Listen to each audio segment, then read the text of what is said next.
दोस्तों 1775 को जब चंगेज खान अपने कबीले का सरदार बना तो दीगर कबाइल से उसकी तल्ख कलामी शुरू हो गई।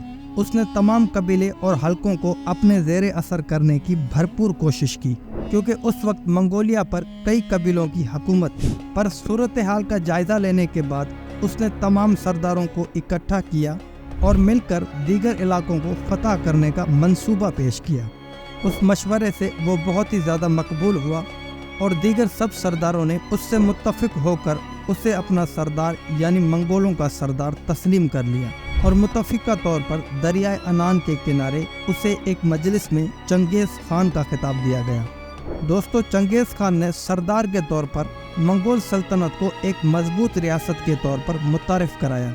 मंगोल फौज के साथ साथ दीगर इदारों को भी मजबूत बुनियादों पर खड़ा किया। उसने फौज की तंजीम के जो असूल मुकर्रर किए वो कई सदियों तक फौजी महावीरों को मिसाल राह का काम देते रहे। मंगोल सल्तनत के क़याम के बाद चंगेज खान ने 1219 में अपने कई सफ़ीर दूसरे मुल्कों में भेजे जो कि कत्ल हो गए। उस वाक़े ने उसे तस्कीर आलम पर उभारा और वो दुनिया को फतह करने के इरादे से निकल पड़ा। अल-मुख्तसिर उसी साल उसने शुमाली चीन और अफगानिस्तान के कई इलाके फतह कर लिए, बुखारा और मारफ के कई इलाकों को लूटा और हरारत पर कब्जा कर लिया। उसके बाद उसने तुर्की और जनूब मशरकी यूरोप के मुल्कों का रुख किया। उसकी फौजों ने जनूबी रूस और शुमाली हिंद तक यलगार की। मंगोल चंगेज खान की क़यादत में जहां से गुजरे वहां मौत ही मौत नजर आई और लाशें ही लाशें मिली।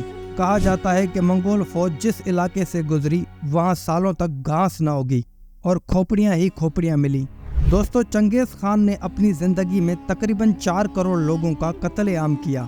उसने 1 घंटे में 17,48,000 लोगों को कत्ल करने का रिकॉर्ड कायम किया, जो कि आज तक कायम है और इसलिए उसे शफ़ाक तरीन और जालिम तरीन हुक्मरान के तौर पर याद किया जाता है। चंगेज खान ने किसी भी शहर और इलाके को फतह करने के बाद कत्ल किए हुए इंसानों के सर काट कर उनसे मीनार बनाने में शोहरत रखता था और उन खोपड़ियों का प्याला बनाकर उसमें शराब पीने की रिवायत भी उसी ने डाली और उस रिवायत को हलाकू खान ने कई दहाइयों तक जारी रखा। दोस्तों चंगेज खान के जुल्म और जबर का निशाना बनने वालों में सबसे ज़्यादा मुसलमान और चीन थे।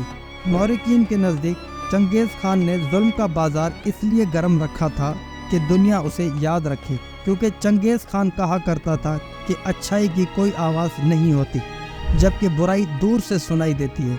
लिहाजा उसने बुरी शोहरत का इंतखाब किया और तारीख का शफ़ाक तरीन शख्स का सेहरा अपने सर सजाया।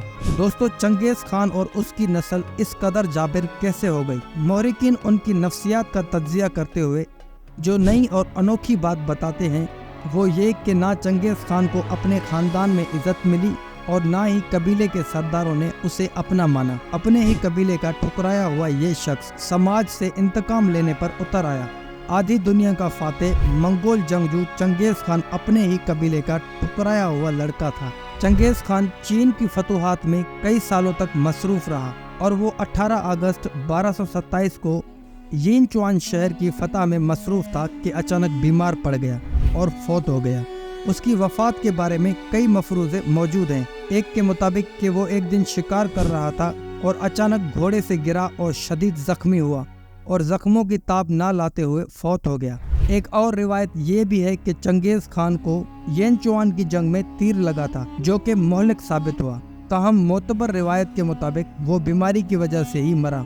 मौत के बाद चंगेज खान की मैयत को उसके आबाई गांव लाया गया, जहां उसे वसीयत के मुताबिक किसी नामालूम जगह पर दफन कर दिया गया। चंगेज खान की औलाद ने उसके मकबरे पर एक यादगार बनवाई जो कि आज तक कायम और दायम है, लेकिन वो यादगार दूसरी जगह पर है। आमतौर पर यह यकीन किया जाता है कि उसकी कब्र किसी को मालूम नहीं